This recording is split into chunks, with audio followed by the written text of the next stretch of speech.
Welcome back to the Fourth Way Podcast. In this episode, I had the opportunity to talk with Jake Linzy a little more about the Friends, or the Quakers. Building on the previous episode, this discussion helped me to get a much better grasp not only of the Quaker beliefs, but also how those beliefs help to challenge some of the blind spots that I've grown accustomed to as a Protestant of Puritan descent. I think the biggest aha moment I had in this discussion was towards the end when we talked about what Quakers do if they need to make an immediate decision. Jake's answer there was a revelation to me, and it's going to be one which I know we'll come back to in our season on government, slated to come out at the beginning of 2022. In fact, I'm doing an interview next week on the very topic that Jake brings up in the section on decision making. So anyway, I'll shut up now so you can learn some more about Quakers and their influence. Because we're in a season on nonviolent action right now, and which is what kind of got me interested in the Quakers. They come up all the time. Mm-hmm. I mean, in history, like you said, they're at the right moments.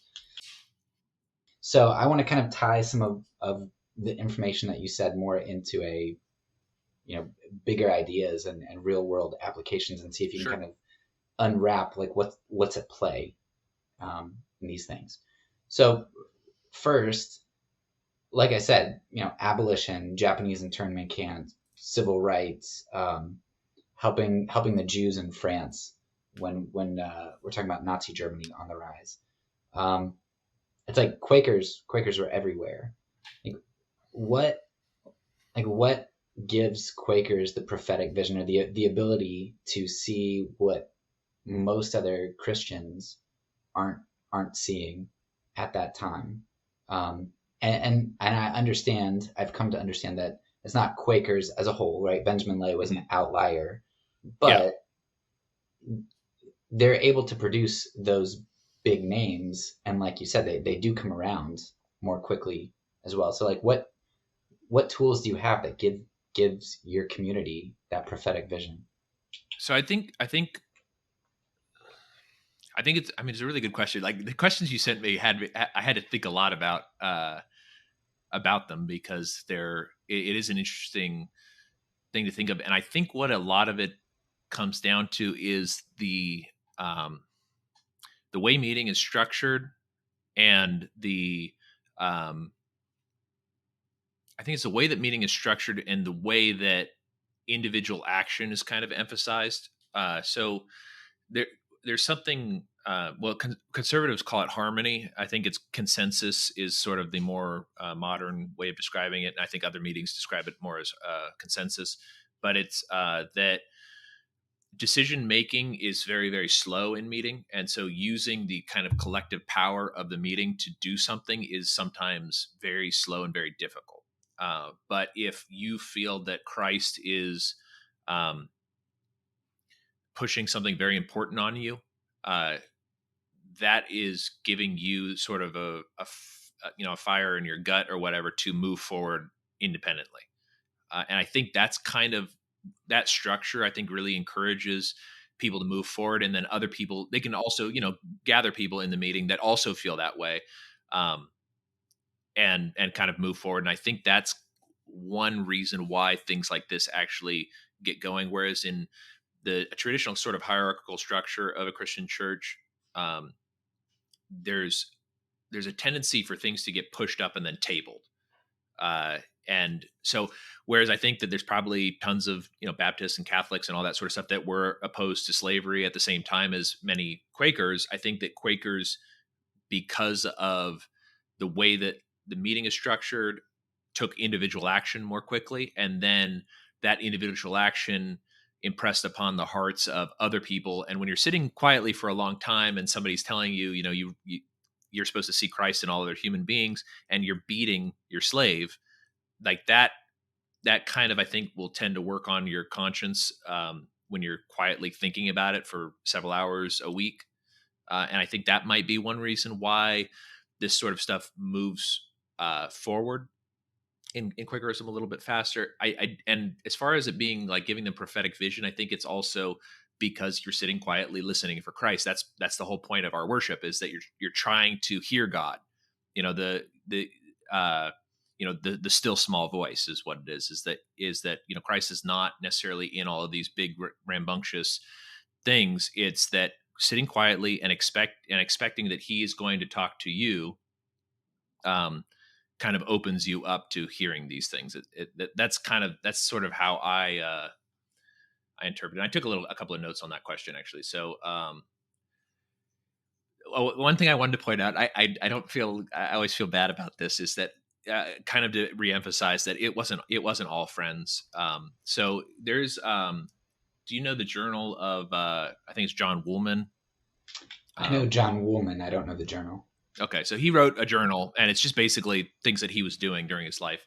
And he was an abolitionist in the 1750s, I think 1760s, somewhere around then. And a lot of walking around in the colonies and stuff like that, and joining other meetings and stuff. And he just goes through a lot of this, is that a lot of Quakers owned slaves, but some of them didn't sit easy with them. But he was very much against it, and he would prepare people's wills and things like that, and he would convince them during the preparation of their will to free their slaves, so things like that. So he had an impression from God telling him, help this community stop doing this. It's a poor reflection of Christ's action in the world.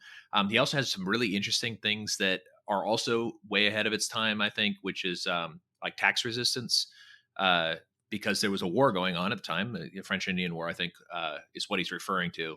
I may have the dates wrong or something, but this is something they talked about, where they're like, well, we're paying taxes, and these taxes are going to fund this war. And this doesn't sit easy with us, that like we're funding people killing each other. Like, what do we do about that? And one of the solutions was to live very modestly and reduce the amount of luxuries and stuff like that you had, because then you would be if you're generating less income, or if you're buying less luxuries, and that's what the taxes are on, then you are not funding it as much. So I think it's a very long way of answering this. Is I think that individuals do have prophetic foresight, and I think this is true amongst all believers. But I think that the way that the Quaker community is structured gives early action, I think, because it takes individuals to act, and also because we have sort of a narrative theology, and so we're reading a lot about what other people are doing. That also kind of impacts our view of what's going on, I guess. So you read about other Quakers doing, freeing slaves, for example, then you're going to start going like, why are they doing this? Oh, yeah, maybe this is not the right thing for me to do. Or you read about other Quakers doing tax resistance, or protesting Vietnam, or going and helping, starving mothers in Germany after the war, or protesting the blockade in World War I, like that sort of thing. When you read about these things, that sort of makes you think a little bit more about your journey, I think, with Christ, is that it's something to contemplate, especially when you're sitting quietly for a long time. That's something that could be like, so we have these things also called queries, where they're basically questions that you can ask yourself during silence, to sort of maybe if you need some sort of guidance. Sometimes it's hard to just be there quietly, your mind wanders and stuff like that, so you have different things to think about. And I think these are types of things that become the queries, is like, what are we doing to stop World War II, or whatever, or the violence that's associated with that, or like these mass killings and things like that. So I think that's kind of what it is it's the structure, I think, is just gives rise to early action. Yeah, and there are a number of things. I mean, everything you said was good, and I think biographies and seeing how other people are doing things and then applying that is good. But another one that stood out was, just when you said, what can we do about these mass killings? I'm thinking, you actually have the presumption that you can do something in the world. Like for my group, by and large, it'd be like, man, what can I do about these mass killings? There's nothing I can do until 3 more years when I can vote for the president again. Yeah, right. Because we invest everything into politics, and everything is structural and hierarchical, and it's out of my control. Like, we don't view, for as individualistic as we are, we don't think that individuals really do anything. And I Yeah. think that's impressive. Yeah. Well, I mean, I think this is, at least for me, is, I mean, this is, you're acting in the world with the light of Christ. So this is the creative force of the universe or whatever is expressed through the individual. So you do have the ability to change things, even if it's a small amount. You can still impact the homeless guy on the street or something like that. Like, there are things that you can do. Um, one of the things that I work in a lot, which is not really Quaker associated, is the libertarian anarchist community, I guess. And it is community building. This is something that I think our world is missing, is community. And so it's a sickness in our society, is that people don't have people that they can rely on. And so this is where I think I can make an impact, and where it may be a small impact is one of these people that kind of comes in and can help form a community with me. Maybe one of them can impact stopping these mass killings. Uh, as far as like voting every couple of years or whatever, not all Quakers agree with this, but democracy is going to leave people unhappy. That doesn't work. That's why we use harmony in meeting, is that we don't vote on stuff. We come to an agreement that everybody can move forward with, inspired by Christ. Because if you just vote on everything, there's always going to be the minority vote that is not happy with the situation. A compromise in democracy is some people don't get anything, and some people get what they want. Like, that's how a compromise works. So that sort of, I think that's maybe another thing, is that even if you can't get collective action on something, you can still take individual action, and individual action does impact stuff. I mean, there's, albeit could be small, but if you're trying to save one life, you have one life, and you can maybe save 1 to 1. It's mass killings is a hard way to think about it, because you're thinking you're in this mass group of people and you're trying to stop this mass group of people, but maybe you can save one. And that's all I mean, that's, if Christ is calling you to do that, then do that. So I think that's maybe, I guess, a different way of thinking about it, is the voting thing. I mean,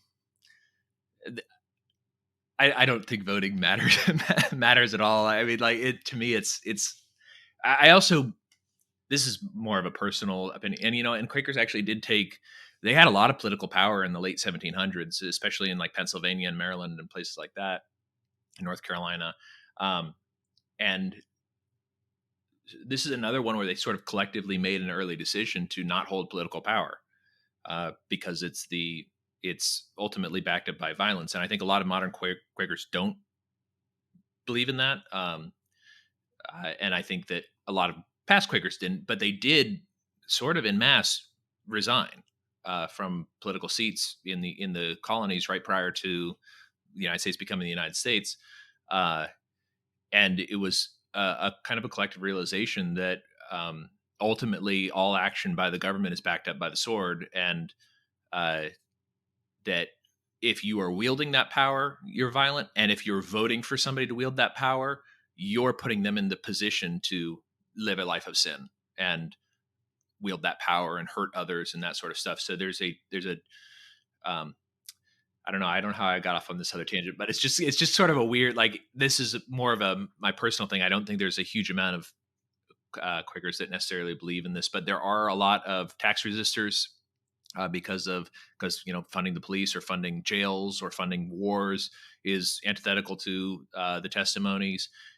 There are plenty of anarchists. Usually they're left anarchists that are in Quakerism. I would probably call myself a right anarchist, but the end result, I mean, getting rid of a violent state is kind of the goal. We just have kind of different views on what that would mean. But there are these forces active in the Quaker community, but they're, I would say, minor. I think probably most conservative Quakers would actually probably be Democrats and be pushing for those sort of democratic policies that contain that perspective of social justice and things like that.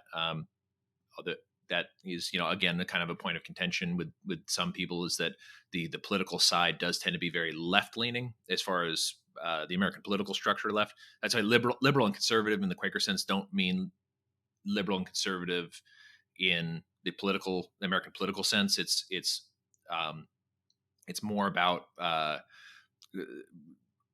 Christianity. I think it's more like conservative and traditional. Conservative would be more traditional Quakers, and liberals would be a little bit more modern in their I guess theology is like non-Christ centered is the only way I can think about it. And then again, evangelicals are more Christ centered, but they are more like other Protestants where they have programmed structure. But I don't know how I got off on this on this whole tangent, but yeah, that's kind of what I'm saying. Is that, yeah, there's definitely a reinforced belief that you can take action and you can make a difference. Whether the size is not relevant, it's that yes, Christ is compelling you to do this. You do this, and I can't remember her name, but there was a friend, a woman who got kicked out of the Massachusetts colony, and but she felt that Christ was still calling her back, and they told her, "If you come back, we'll kill you." And she felt like she was supposed to come back, and she did, and they did end up killing her. So like, and that's very tragic and stuff like that. But it made an impact on the theological narrative, I guess, of she. I mean, this is the same as to me as being a martyr back in just right after Christ was resurrected. It's sort of the same thing. It's that you are here to tell a group of people that they need to change their ways, and so she died, but she made a huge impact because we still read about her today. We still have a better understanding of the truth of Christ in this world based on those actions in the past. So even if you don't feel like you're making an impact, you can make an impact. It just may not be immediately apparent. Yeah, one of the other things that you talked about, I mean, you talked about it a bunch here, is the silence, and it it struck me. I remember when I was talking for the last episode, and it was said that well, part of the silence is we reflect on what other people have said, but also we are inviting God to speak to us. Mm-hmm. And this shows you just how messed up I am, and that I was like, oh yeah, I guess you would want to hear from God. But the way that a lot of evangelicalism is, and I understand that we talk about prayer, mm-hmm. but a lot of times when I think of a decision, making a decision like in a meeting, I'm not thinking of inviting God, like to really, really listen to God. I might mm-hmm. pray about it and kind of have this sentiment that, yeah, I care what God thinks. But a lot of times I think it's more of, well, I know what God thinks. He thinks like me. And yeah. Because I want this thing, and I would only want it if it's what God wanted. So this must be what God wants. But sure. Taking that time to pause and really, really reflect and let God speak, I was like, oh, that really does make a lot of sense. And I think in evangelicalism, some of our things, and it's probably different in the charismatic community, but mm-hmm. we're kind of averse. Like we believe in the Holy Spirit, but we really don't like him very much. We don't. It's uncomfortable because I'm reading a lot on this recently, but learning that I think a lot of modern day evangelicalism is really just rationalistic, empiricist types of things, a response to the late 19th century, and we don't think we're like them, but we really, really are. Like we're very rationalistic, and I think this is just one example of where that does us a disservice in being able to make decisions as a community and try to listen to God and assume that God might not have the same desires and conclusions that we do. Yeah. And I think that's, I mean, it's not easy either. I mean, it takes a long time to make decisions in harmony with the rest of the meeting. It's not easy.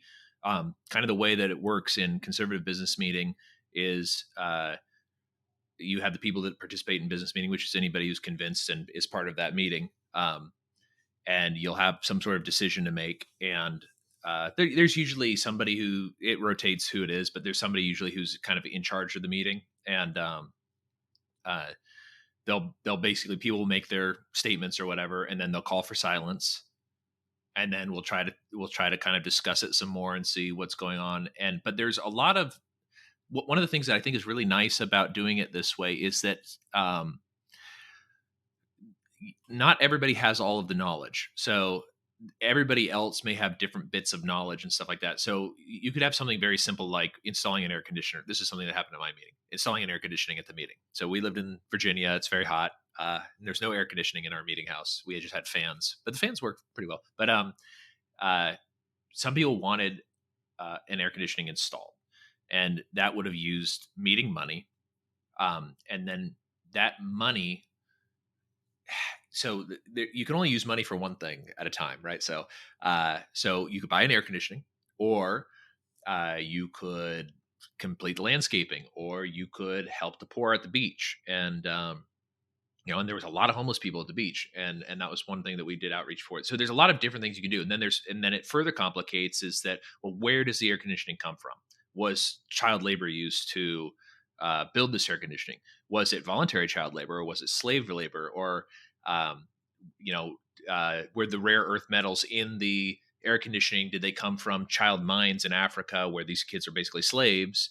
So there's a lot of more complicated things to think about when talking about just buying an air conditioning, or what color to paint the meeting, or what carpet to use. Like there are other things that are involved in that. And so that's why these things sort of take a long time, because what's important to you,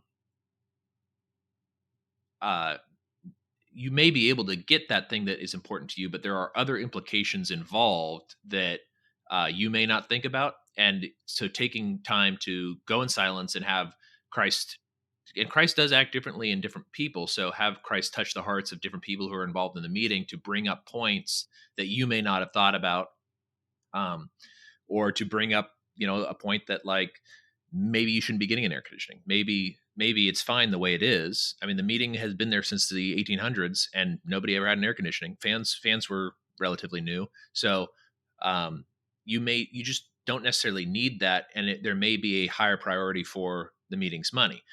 Additionally, there may be somebody in the meeting who is perfectly willing to volunteer to just buy an air conditioning and install it. So and they take individual action on that and install it. And then you've got air conditioning because that's what they wanted in the meeting, and it makes the meeting more comfortable for them.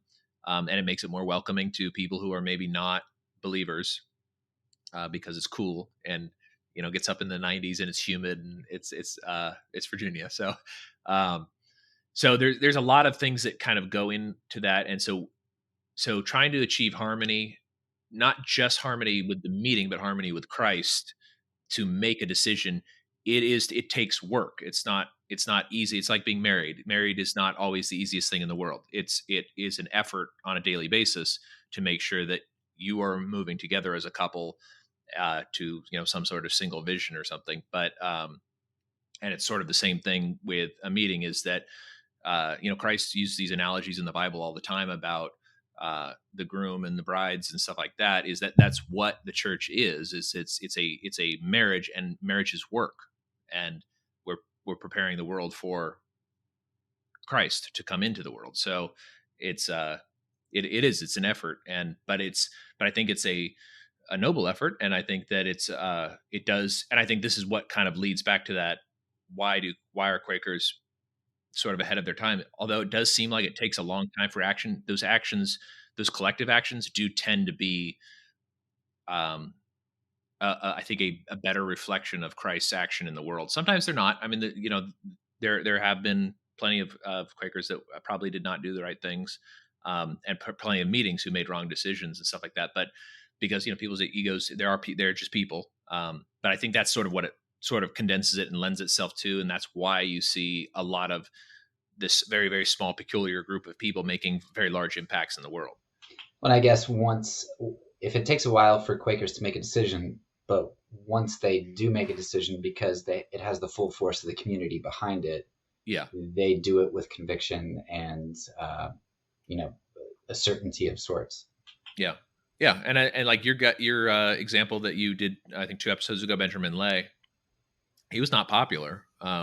like it took a long time, I mean, after his death, even before really the entire community joined him. And there was declarations. The Quakers and the Mennonites got along really well early on in the American colonies. There were declarations with the Mennonites and the Quakers to abolish slavery. The famous one was in Germantown. I think it was in the late 1600s, even, where they were saying we're not doing slavery anymore. So there were people actively working on it, but it took almost 100 years before the more holistic sort of total group said, we're not doing this anymore. We're freeing our slaves and we're moving forward to be abolitionists as a group. So it does take a long time. But when it was still, although it was 100 years after, they were kind of pushing this. But I mean, like George Fox, who's kind of the founder, he was against slavery. So even, I mean, from the 1650s until the late 1700s, there were people actively changing the community and getting them to kind of coalesce around this abolitionist sentiment. And they did achieve it 100 years prior to the Civil War, but it still took a long time. So that's kind of like, it's like, I don't like to poo poo them being, I guess, advanced as far as morality, but it's not like it's like a magic like switch or anything like that. It takes a long time for people's hearts and minds to be changed, but it's done in harmony. And like you said, once that's done in harmony and people are convinced, they can move forward as a force together. And Yeah, in the meantime, people take individual action. and I mean they do it right too, or at least it's you can poo poo this too, but it like I look at my community right now, and we're facing so much pushback trying to do like racial reconciliation stuff or talk about race. Like they don't want to hear it. We're done with that. And I think about the Quakers. It's like, well, when they did realize that there was a major problem, they did say, you know what, slaves are human. They are image bearers of God. Not only did they release their slaves, but they advocated compensating them and like restoration, repentance. And I think about my group, my denomination that I'm in right now. Like they really only put out an apology at the like higher level about turning away blacks in the 60s. They only released that like a couple years ago, a decade ago maybe. And we're still so averse to it. We don't want to look at our sin or the consequences of that. Whereas it seems like, when the Quakers make a decision, they're all in. It might take them 100 years to do it, but and they're behind it. Yeah, I mean it does. I think it's because it's, like I said, it is something that you are given a lot of time to contemplate, and you're given a lot of time to open your heart to Christ. So one of the things that when I became an early convinced friend, that I used to always really promote about it, I really think people receive too many messages. Like your phone is always buzzing. Just hearing this conversation, I'm getting messages from work. Like I receive messages all day long. The radio's on. I got podcasts, the television. Then when I was in the evangelical community, then on Sunday I go to church. I receive a message from the priest or the preacher. So it's just like you're always receiving these messages. Your mind is I think cluttered by a lot of these external sources of information, which are good. I mean, you should be receiving that as well. But and then when you're praying, a lot of times you're asking for things.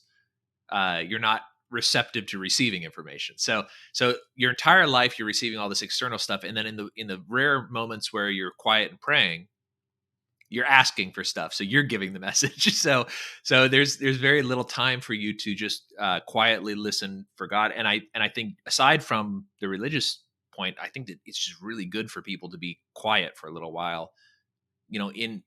For thousands and thousands of years, people were often sitting there quietly with nothing going on around them, watching their sheep or chopping trees or whatever the heck they're doing.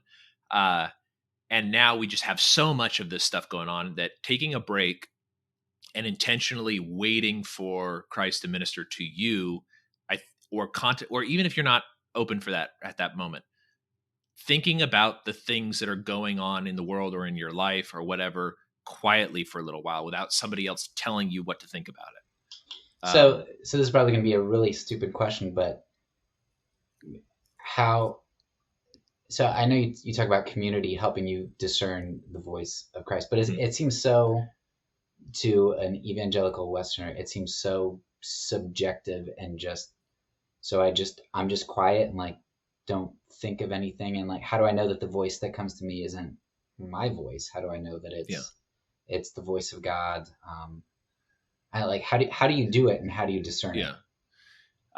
Well, so it's a little bit, it is a little bit kind of like mystical, I guess, and it does feel different. So, I'm sure people who are really into meditation and stuff like that, and I think it's similar to that. Is that you may not be ready or open to hearing Christ, but you could be, I guess, influenced in just sort of like dissecting the things that happened in your life. So like conscience, I think, is an expression of the Spirit. So if you are sitting in a meeting and maybe all week long you haven't thought about this at all, but you were mean to somebody, you said something mean to them or whatever, and then that kind of like pops into your head, like, oh yeah, I was really rude to this cashier or something like that. I think that like that conscience or feeling bad about it, or just it coming up in your head is sort of is the types of things that would be like very simple things to hear about. But also though, you're all sitting in community together, and so somebody may be inspired by the Spirit, or they will feel like they're inspired by the Spirit to bring something up. And sometimes it's kind of weird. Like sometimes they'll, like I remember this one time, and I don't know what the message was, but maybe it was for somebody else. This guy stood up in a meeting and he was like, we were walking, my wife and I were walking, and we passed by these bushes, and they usually bloom in April, but it's February and they were blooming. And I just thought, it's not time for them to bloom. And that was all he said. So, and it was weird. And like, I was like, I don't know what that means, but maybe that meant something to somebody there. Maybe it meant something to him. So it's those types of things, is that we're open to receiving God. And then if you feel especially convicted, then that is something you would either bring up or that you would discuss with other people in the meeting afterward, because we do usually fellowship afterward. And that's sort of how you use, I guess, the community. But it is a little bit hard to describe.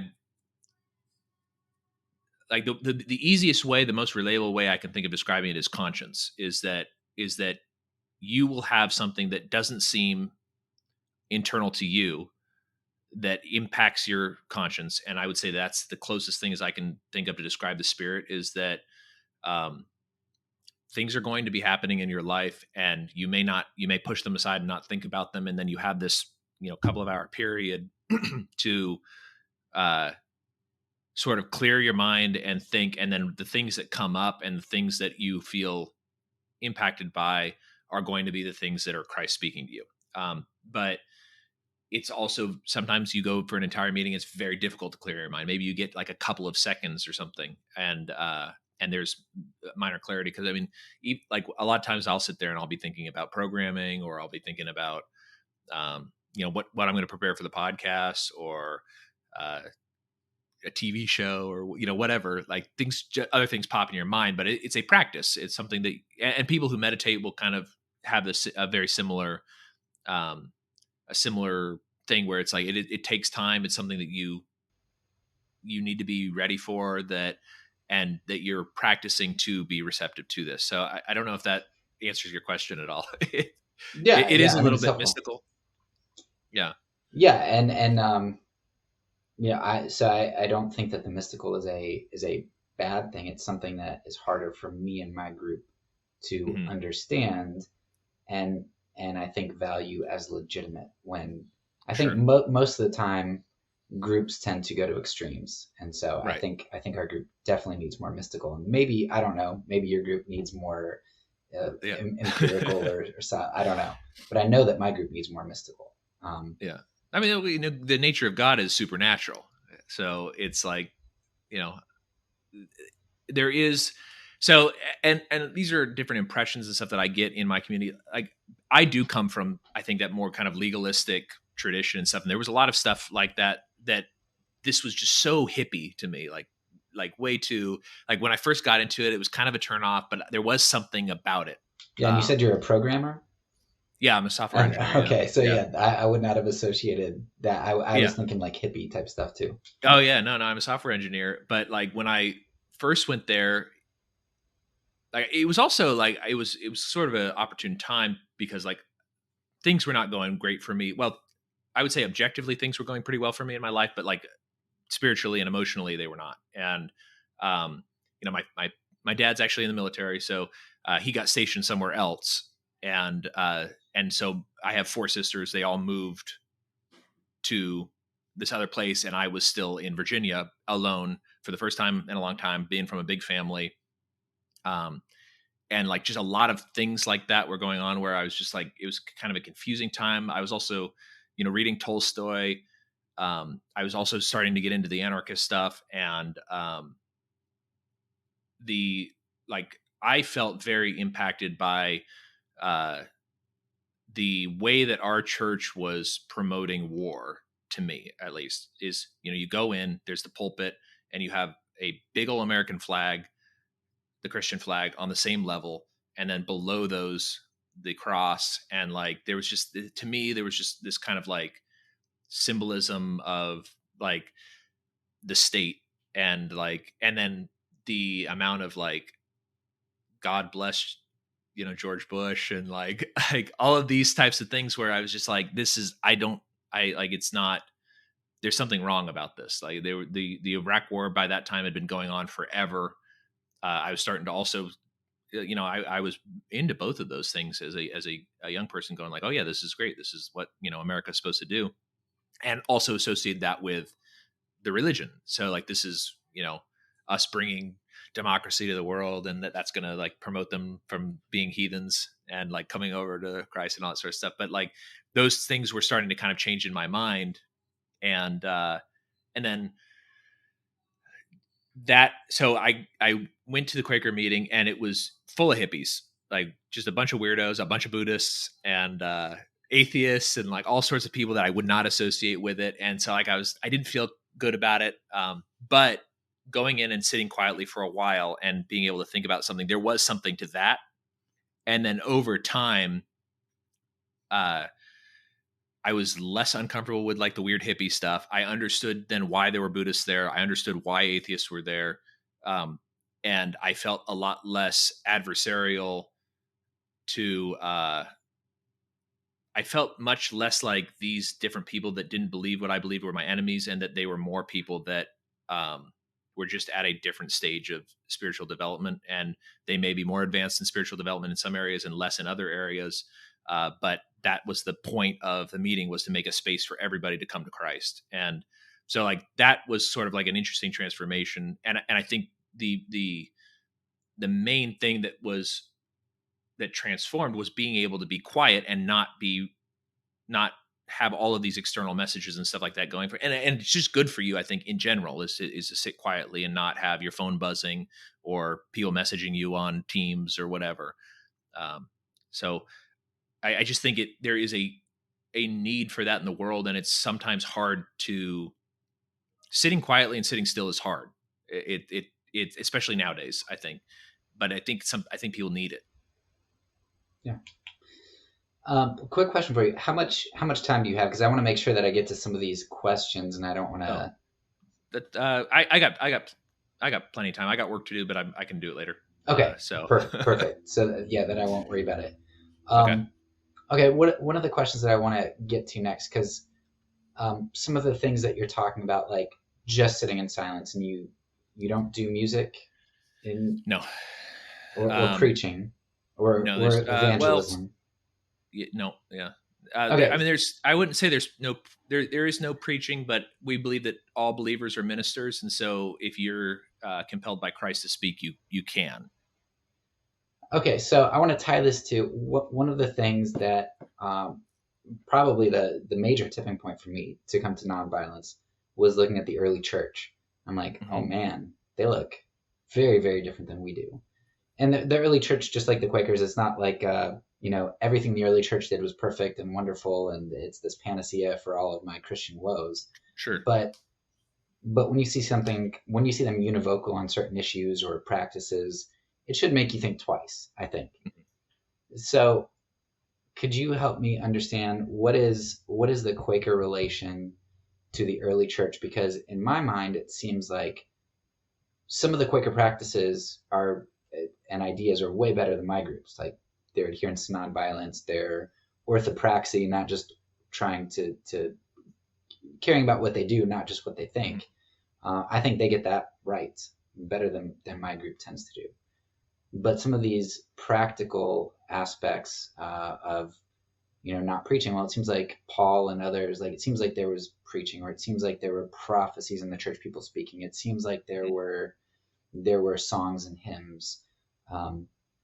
And so could you kind of talk about where you think Quakerism lines up with the early church, where it diverges, where you think, yeah. Well, so I think that early on, I mean, Quakerism is a product of the time that it came out of. And so there was these people called Seekers in England. This is during the English Civil War when Cromwell took over. And they were all trying to like figure out like what God wanted. And you got a lot of different denominations that came out of this. And so I think a lot of the stuff that is traditional with Quakers is sort of a product of that time, but they were trying to go back to their understanding of what the early church was. So this much more flat, communal sort of structure. So just we don't have priests or preachers, but it's not because, well, that's not the right way to say it. We do have them, but everybody is that. So people do feel, but I guess this is the other aspect of that, is that it's like a solemn responsibility to get up and speak in meetings. So you should be sure that the message that you're bringing is Christ inspiring you to speak. So people do stand up, and sometimes people stand up and sing. Like, that happens once in a while too. They just feel like they feel like this song is pouring out of them and that they need to stand up and sing, and then they do, and then they sit down and the meeting continues until people shake hands, and at some point somebody will feel like the meeting is done and shake hands, and then that spreads, and then people leave. But you're also welcome to just continue to sit there. But so the music aspect of that is kind of interesting, because there was a sort of a little fight about that at some point. I don't remember exactly the deal with it. So the way that like our meeting in Virginia dealt with it is that if you really wanted to, like, I really like Christmas music a lot. I grew up in the church. I like singing the Christmas hymns. I like listening to those. If you felt like that was something that you wanted and that was missing, we didn't do it at our meeting. But there was nearby, there was, I think it was an Episcopal church, and they did those. And so we would just, as a group, go there and fellowship with other Christians that have a different practice, and we would participate in their hymns because we liked them. And some that didn't work for them, so they just didn't participate, and that was fine. So as far as like, I think it's to some degree a little bit difficult to know exactly what the early church was doing, but I think a lot of this is designed to try to mimic this sort of small community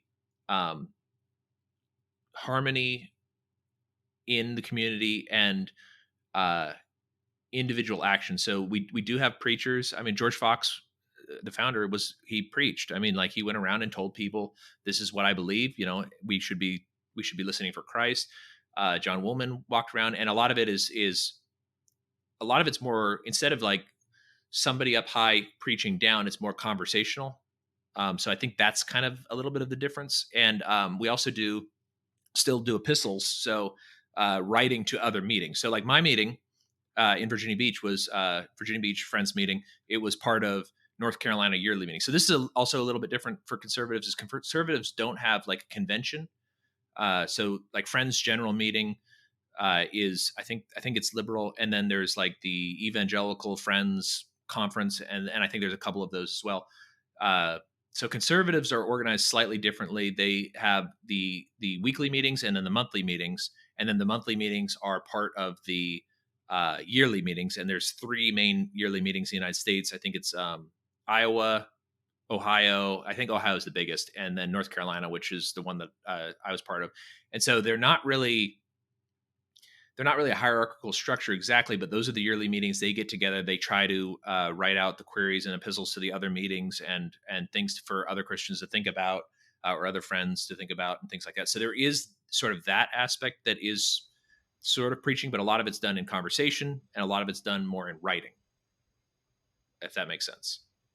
Yeah. And then the music thing, that's sort of like I think the music thing is more of a product of the Protestant Reformation, because a lot of the Protestants at that time were not allowing any music at all. And they were stripping down a lot of the stuff that the Catholic Church, the ornate stuff that the Catholic Church did, and doing very plain style everything. And I think a lot of that has carried over into like modern Protestantism, and the music aspect just kind of stuck with conservative friends. There's just no music. It's just part of it. Yeah, I know certain very conservative aspects, groups in our denomination, like they'll only sing the Psalms or something. So they don't do no singing, but they're very limited. Yeah. I mean, it was in the meeting in Virginia, and the meeting here that I go to once in a while in Fort Worth, it's in a church, so there are instruments and stuff like that. I don't know what the denomination of the church is, but there are instruments. And at our meeting, we had an organ, like a small electric organ. I had never seen it played, so I'm not really sure why it was there, but it was there. So I would imagine that somebody used it at some point. And people, like I said, in meetings, some people will be filled with Christ, and they'll feel like they need to sing, and so they do. It's not common, but it does happen. Okay. Another question about the meeting and that kind of the way that you do things. Talked a bit about consensus making in the last episode, so I don't think really need to kind of go into details unless there's anything you'd want to fill in. But one of the questions that I had was, so let's say I'm on my church's diaconate, and we're helping somebody who comes in with a need, financial need, whatever, keep the lights on, stay in their apartment, whatever. And the need is pretty immediate. One of the critiques I think that you probably get about decision making is, well, what if you just have to make a decision? And I think most of the time, decisions don't actually have to be made with immediacy when people think that they do. In most of the mercy needs that's occurred, part of the reason people come with this story of immediacy is because they know that it puts you on edge and it makes you make your decision fast, and it makes their decision more weighty. But let's just assume there really is a decision that has to be done immediately. How do you work through that? Well, I mean, the meeting, usually it just takes too long for the meeting to do it. So somebody or a group of somebodies will take immediate action. So, like one example of this was when Obamacare got passed. This is something that was controversial, I guess, with our members.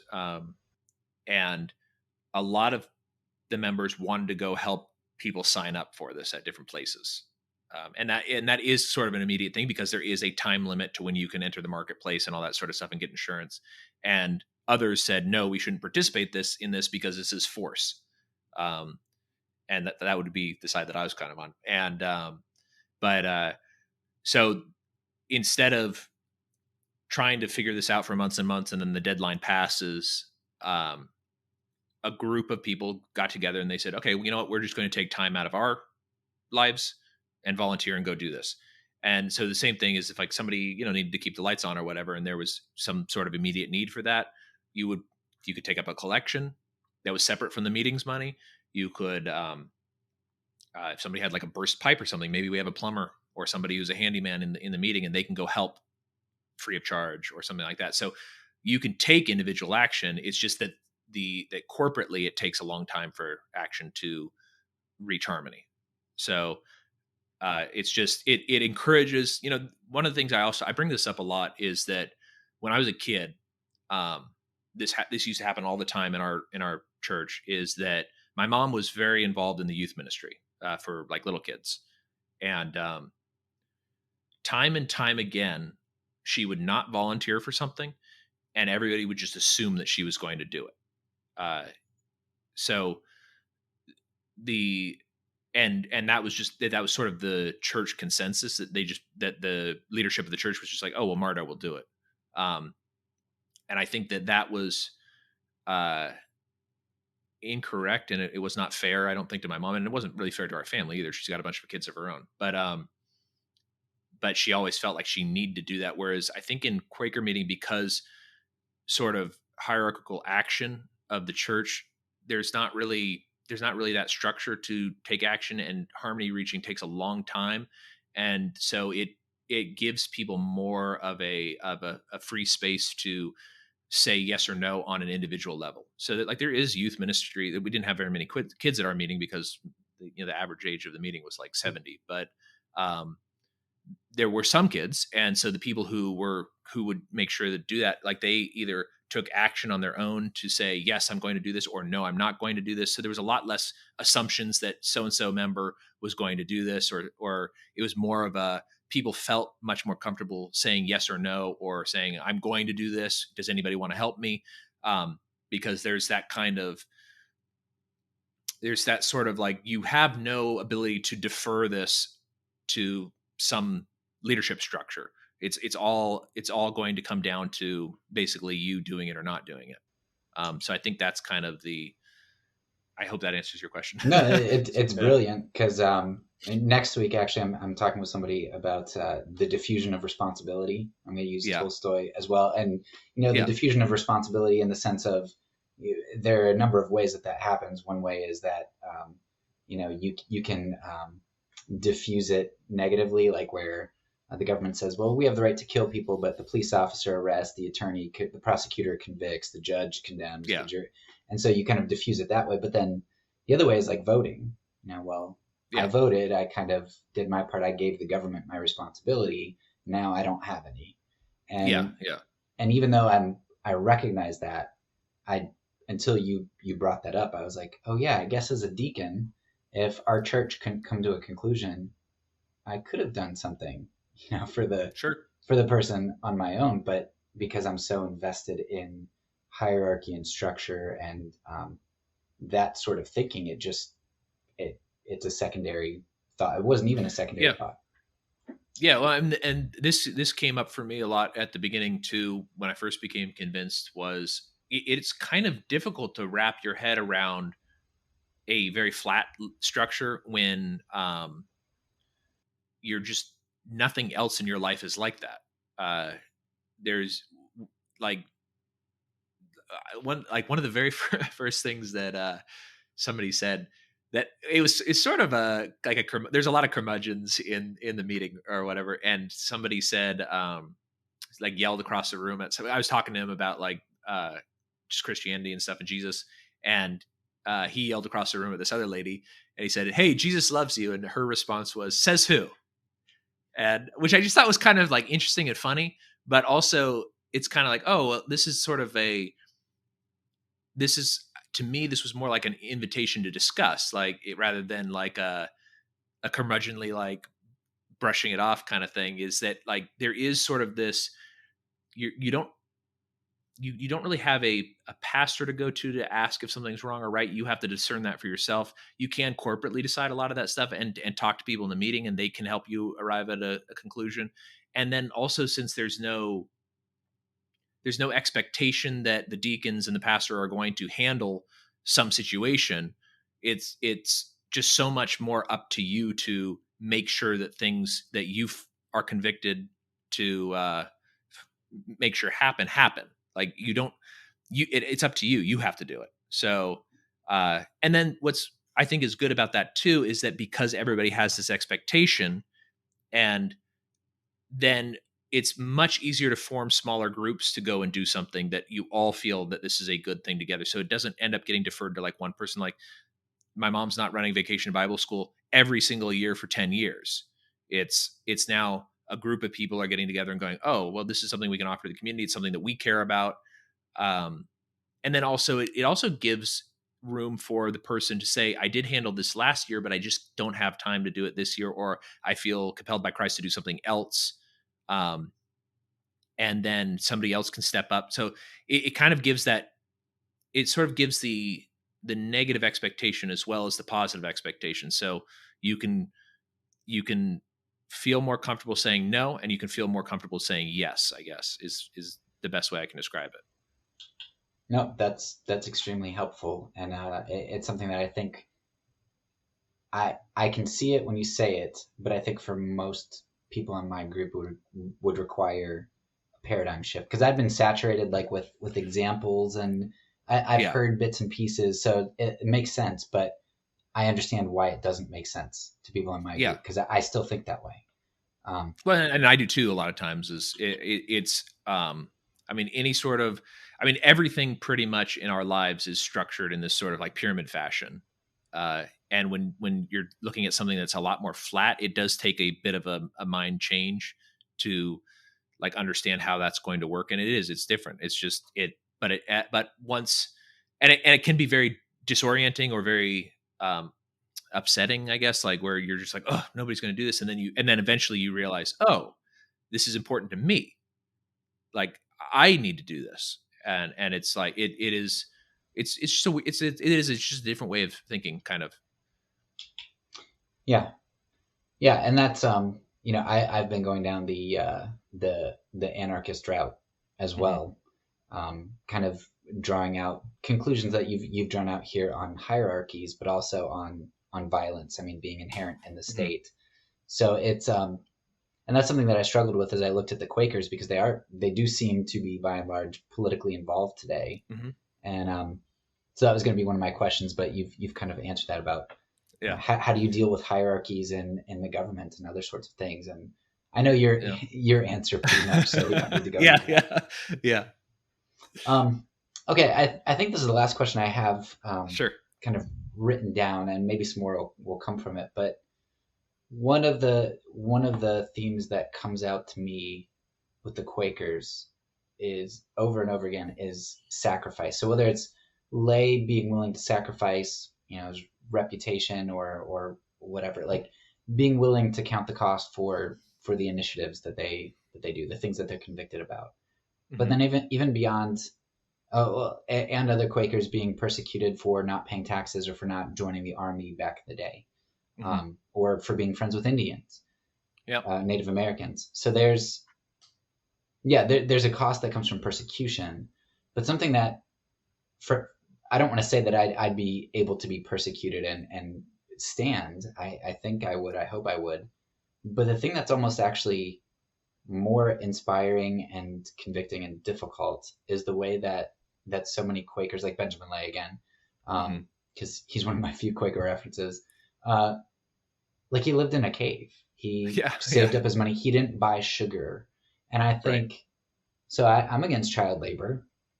I bet a lot of the products in my house have been touched by child labor. Sure. I'm for the environment, but I waste a lot. We use paper plates or plastic plates sometimes.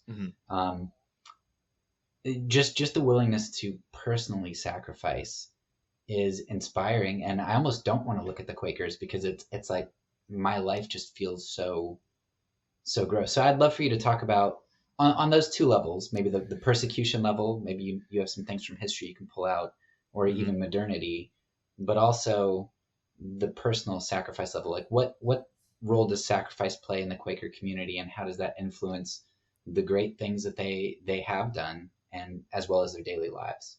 Yeah, I think that so sacrifice a lot of times is a perspective. So especially with conservatives, there is a large group of what are called plain Quakers, and they're often mistaken for Amish or Mennonites. They live extremely simple lives. They make their own clothes. They have a lot of times they receive or they're eligible to receive government benefits, but they do this because they don't want to basically feed into the war machine, or there's other reasons as well. They want the simplicity so that they can concentrate on the message from Christ and things like that. So, but I think that if you spoke to a lot of them, they would say, well, yeah, I guess giving up a lot of these, modern convenience and stuff like that is sacrifice, but it's a perspective. It's that for them, this is what they want to do. And in a lot of ways, it's a privilege to live that way. So um, I think that's sort of part of it, is that personal sacrifice is, I mean, you can see like my house, I'm speaking in a microphone, I got computers and stuff like that. Like there's, uh, if you feel convicted to give up a lot of these things, then you would, um, and even like John Woolman, for example, like he talks about this in his journal a lot, where he gives up a lot of conveniences and luxuries because the same thing is he doesn't want to fund slavery and he doesn't want to fund war. So he lives a very, very simple life. But what I always find very inspiring about his journal is that he keeps doing these things to give up wealth or conveniences and stuff like that, and he keeps getting blessed with good business decisions. So he every time he gives up some money, he receives more money. So it's like a weird like prosperity gospel kind of thing, I guess. But like he does, it's a very strange kind of situation, and you see this a lot um, in Quakers in history. Is a lot of them did give up stuff and then became extremely wealthy business people and things like that because they adhered to what they believed were the teachings of God, and God rewards uh, living, in His light. And so, like, I'm the Cadbury Cream Egg, or the Cadbury Company, the chocolate company. That's a Quaker company, or they were back a long time ago. Um, and the one of the first patents issued in the United States was for straw hats, like a machine that made these straw hats. This was a woman. She invented this, and she became extremely wealthy from that. She was a Quaker. So it's like these different like things that when you live in the light of Christ, a lot of times you're rewarded, and it may not be just financially rewarded. It may just be peace of spirit. And I think that a lot of plain Quakers, that's sort of how they express their experience of God, is that although it does seem like a large personal sacrifice to live in a very, very plain manner, it's also, it's sort of like the monastic movement, like going off into the desert and living that way. Like that is a privilege as well to some degree, because although you may not be comfortable physically, spiritually, you are satisfied and full. So I guess that's kind of the trade-off. And then as far as like being persecuted throughout history, uh, I'm sure it was not pleasant at all, at all in history, but it's fun to read about. It's very interesting to read about. One of the stories that is always one of my favorites is that when Cromwell took over England, there was a law that you had to go to church, and Quakers don't go to church; they go to meeting. And so Cromwell was all, or it wasn't Cromwell specifically, but the Puritans that were in charge were all angry about this, that Quakers kept not going. And so their favorite way to punish them was to strip them naked and like march them around the town, right? As like a way to embarrass them. And so the Quaker response to this was, well, if you really want us to go to church and you really want us naked, we'll just go to church naked. And so they would just show up in church with no clothes on, and like, what do you do about that? Like it's things like that where they a lot of times find a very clever way, or a sort of a joyful way to resist, even if it's not physically pleasant, or there is a lot of pain and physical discomfort and stuff like that. But there is spiritual comfort, and there's a reward for, there is a like a psychological spiritual reward for doing what's right, even if it's not a comfortable physical situation, I guess would be the difference. I can't really think of another way to describe it. Is again, there is sacrifice, but the when you sacrifice, the reward for sacrificing spiritually is better, and oftentimes you'll be blessed with physical comforts as well. I mean, the Cadbury people were, I'm sure, very comfortable, and same thing with the lady. I can't remember her name. She's written essays and stuff. It's pretty interesting, but she made quite a bit of money for the machine that makes straw hats, and there's a lot of really interesting things like that where you can point and say that these people were like John Woolman is a good example.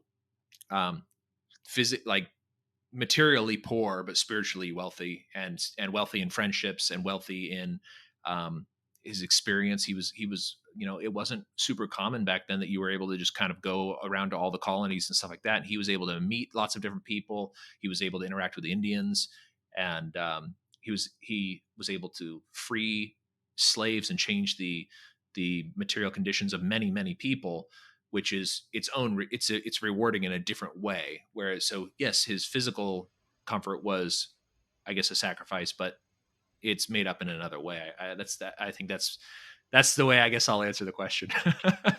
Yeah, yeah, and that just brings in another thing for me, which is Cromwell, right? The Puritans um, persecuting the Quakers, and you said in Boston, was it, where that lady came back and they hung her Yeah, because it was Massachusetts. I don't know if it was specifically Massachusetts? Boston, but yeah, Yeah, Puritans executing Quakers who like don't do anything to anybody, and it yeah, my group has this narrative that, oh, the poor Puritans escaping persecution, and really what it amounts to a lot of times, in my mind at least, maybe this is too far the other way, but it's basically, well, you're escaping the powerlessness that you had, because had you had the power, you would have been persecuting the other people. yeah. You're mad Well, that you can be persecuting people.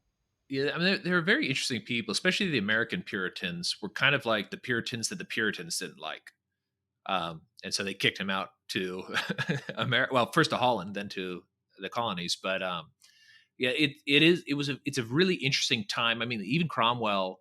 There's a lot of interaction between George Fox and Cromwell. Cromwell would visit him in jail a lot of times, and he would leave. And one of the quotes that George Fox used to say, like he'd say, like, "I implore you to leave your crown at God's feet."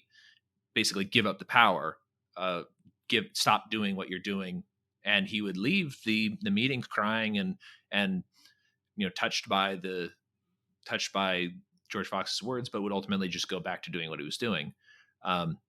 So it was a really interesting time. And this is, George Fox was, you can talk about sacrifice. George Fox was a fairly wealthy middle class man, was convicted by Christ to start a sort of a peaceful revolution in the midst of inter-Christian faith fighting. And then even when they got rid of the Catholics, then none of the Protestants could get along, and they were all fighting and killing each other and stuff like that. And there was a time actually where there were more Quakers in prison in England than Quakers out of prison in England. And so like there was again this sort of sacrifice, but like in the Bible, a lot of times they would go to prison and they would convert people. They're prisoners, and those prisoners would be convicted to release them. So like so this was like one of those things that like governments have a hard time with, is when you have somebody who's really convicted in the faith. It's kind of hard to resist that charisma, I guess. Like when you can see the Spirit pouring out of someone, it's just difficult to not be convinced by that. And so George Fox, he keeps going to prison, he keeps converting people, he keeps causing all these problems for the Puritans. So they send him to Barbados. He starts converting people in Barbados. Then he ends up like walking up, I think, to South Carolina, and then walks all the way to Massachusetts, converting people all along the way. And so although, yes, he did have a lot of physical pain and a lot of discomfort materially, he did make a huge impact in the world, and he had a peace in Christ. I mean, this was kind of what he heard when he first had like a meditative worship or whatever. Was he heard the Spirit say, "None can speak to thy condition except for God." So that's kind of how he had this realization that, like, we don't just believe, like, we don't just say that we believe that God is here. He is here, and he'll speak to us. And so I wouldn't say that like the physical pain and stuff like that, it doesn't matter, but there's a trade-off, and the trade-off is spiritual fulfillment. Yeah, yeah, and I know that that's another problem that I and my group has, is we're not Gnostics, but functionally we are, where just kind of, I guess, reverse Gnostics, where the material really is good, and the spiritual is kind of off to the side and secondary. So, yeah. Well, this is something that the Puritans really influenced Protestantism about, was that, and I think this is kind of where a lot of prosperity gospel and stuff like that comes from, is that the Puritans believed that if you were very wealthy, that was God blessing you, and so like these people that were rich were seen as being very holy people, uh, because they were materially blessed.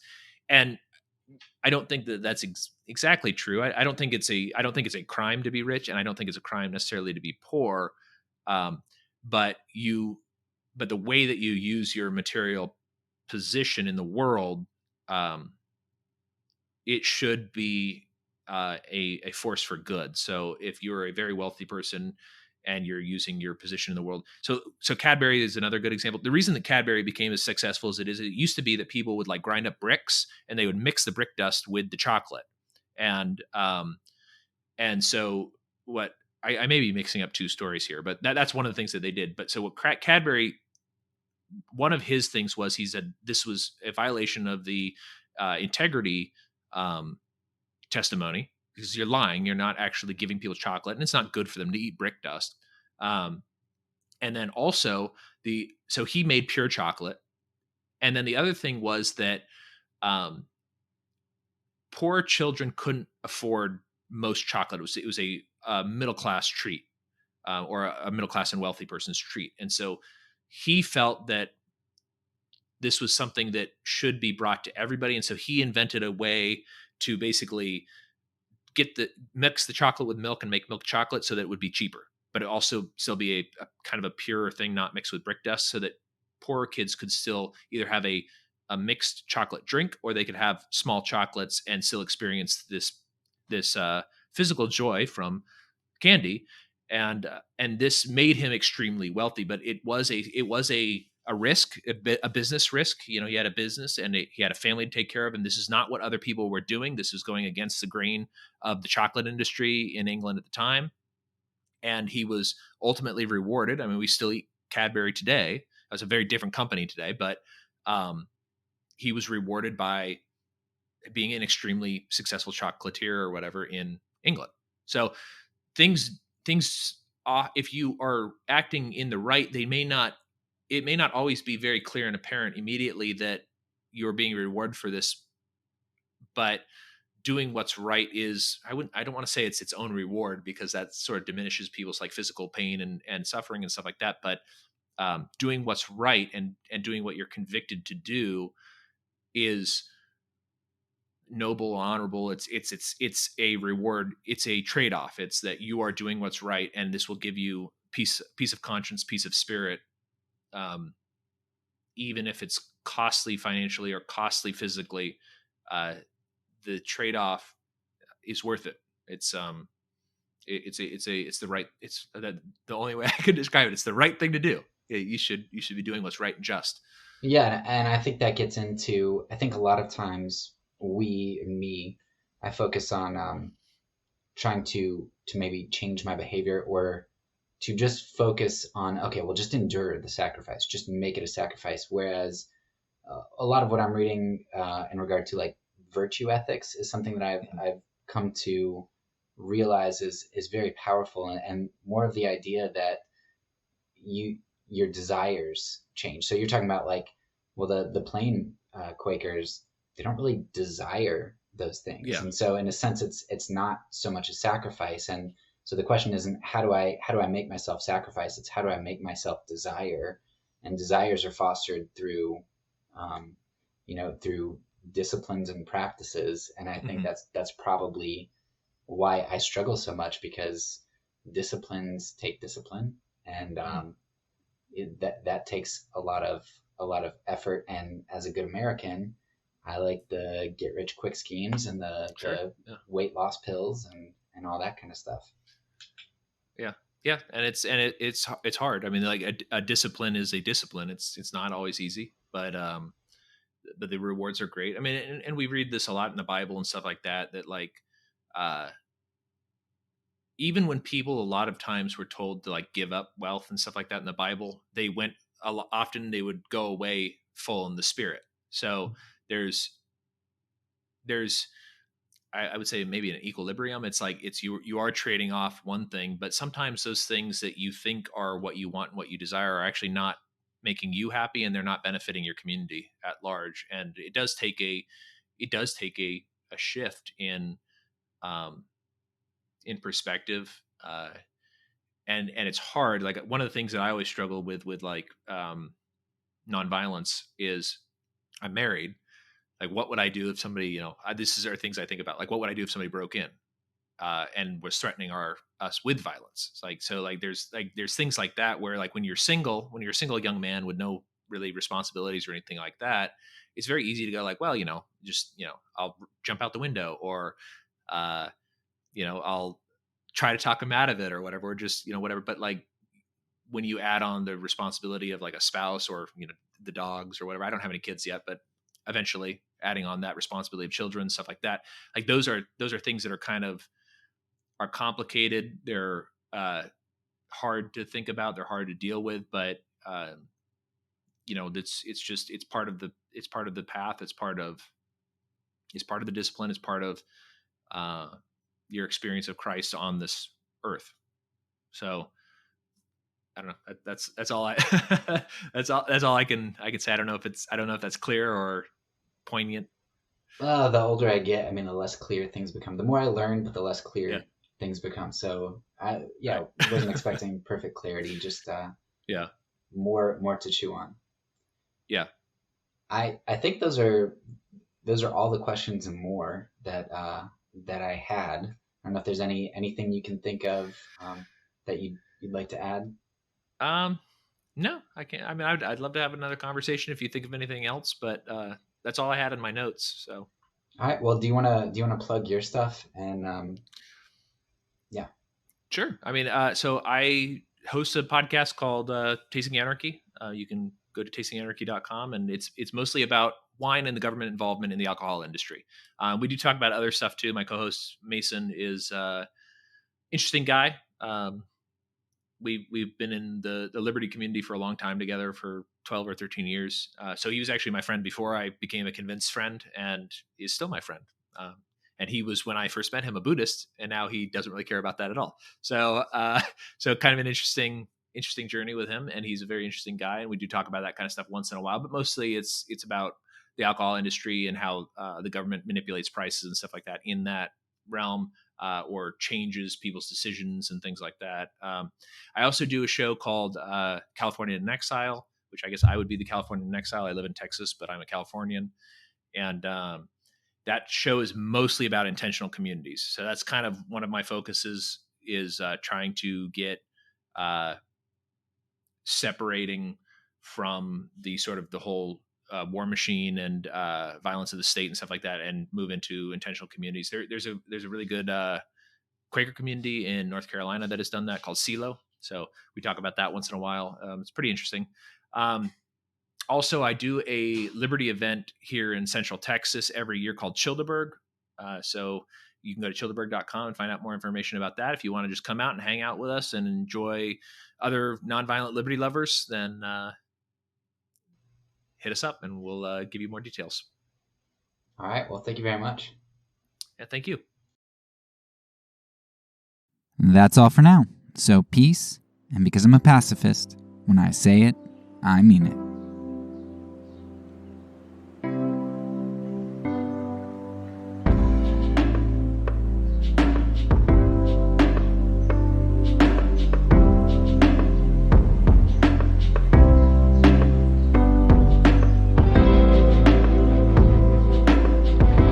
This podcast is a part of the Kingdom Outpost Network. Please check out the links below to find other great podcasts and content related to nonviolence and kingdom living.